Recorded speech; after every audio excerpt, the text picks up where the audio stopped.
Today you're going to learn how you can reprogram your mind and make money consistently on a small farm. And these are small farming practices that you can do to get money as well as getting food on your small farm. I didn't start from here, I started from scratch. So what I'm going to share with you is from my experience. Yeah, everything that I've been doing to stay consistent. These chicken are getting older, and from there, their production starts to slow down. But to maintain their egg production, I have to do a lot, giving them supplements, nutrients, increasing on their nutrients, giving them calcium, meaning I still earn a little profits as well as keeping this chicken healthy, even making them lay the eggs the way I want. However, before I sell the chicken, the older birds, I raise the new chicks. By the time they start laying, these older birds are sold slowly so that the young chicks or chicken can occupy some of the chicken houses. From there, they will start laying very well, and that is how I've maintained the business, or I've been in the business consistently without giving it a break. So it is time to bring new chicks and raise them. So this is how I organize my brooder. It helps me to keep the chicks healthy. I use these black polythene as my first feeders from day 1, day 2. Then day 3, I change to other feeders. I use the carpets, these carpets, for 7 days in the brooder. Then I introduce the chicks to the coffee hussks. You can look at how I cover my windows. I use always transparent polythenes. In that, during the day, you can switch off the lights and leave the natural light to enter inside the brooder. The chicks will be seeing the feeds.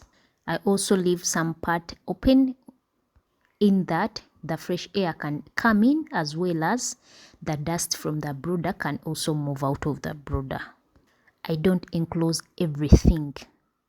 However much they are chicks, they need warmth, but they need the fresh air. Next thing, stretch the turbine if you're to divide the brooder to avoid death of the chicks, especially at night if you're not around. If you leave some of the part that is not stretched, you find some of the chicks that have hidden inside those turbine and they are dead. So to avoid death, stretch it very well. Whatever you're going to use in the brooder, make sure that you stretch it very well. Curtains, carpets, whatever. Stretch each and everything to avoid the death of the chicks.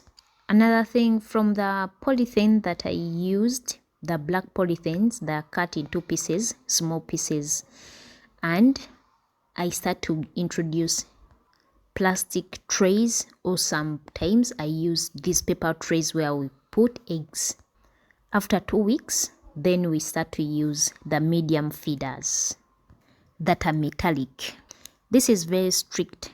Before the chicks arrive on the farm, you have to spray your brooder 3 times, at least 3 times before the chicks arrive on the brood on the farm. 3 days, different days intervals. 3 days you spray. After 3 days you spray again. After 3 days you spray again. The walls, the floor, the roof, whatever, you spray it with the disinfectants. And make sure that you provide enough light in the brooder, in that each chick can see the feeds, even the drinking water in every corner. What we want in the brooder is equal growth, and provide your chicks with enough space. If they get congested, they will not eat very well, so they will fail to grow equal.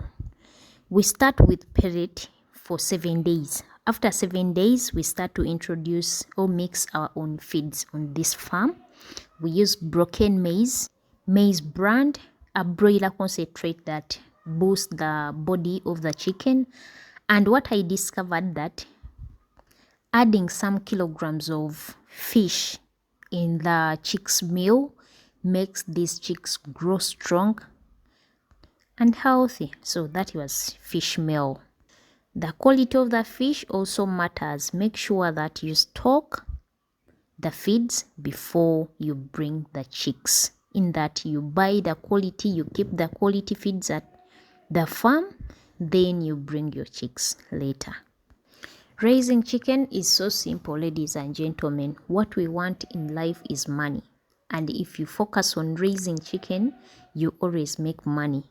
You have to be consistent. Even if you're raising broilers, make sure that you raise different batches, in that you keep this chicken in different sizes, so that you're always in the market. This week you're producing chicks, then after 2 weeks maybe you're selling other bunch, like that. The same applies to the layers. You have to be with the eggs. That is how I've maintained the growth of the farm, in that I'm like a salary earner, in that for every week you have to earn something. Every week you have to earn something. Every month you're counting some money. So you have to be with some cash to invest in the business. And after investing, you make sure that you don't give a break in terms of earning. Every week you have to, at least you earn a little, but you have to be making some little money, at least a little. There are some days or weeks where you're going to earn abnormal profits, but at least make sure that you're consistent in your earnings. In the beginning, sometimes it becomes hard, but after starting and making money from the business, it will always be easy to maintain this business. If you're a salary earner and you want to succeed in poultry farming or in farming business, never quit a job and start a business. But start the business. After the growth of this business, then quit your job. You will see cash flowing. We are removing some of the chicken manure, as I said before, that in poultry, we make money in everything. Manure, the chicken themselves, even the sale of the eggs. At the end, you lose nothing. Be patient. It takes time, but you will not regret after starting. Actually, save some money that will push this business before you make some profits from it.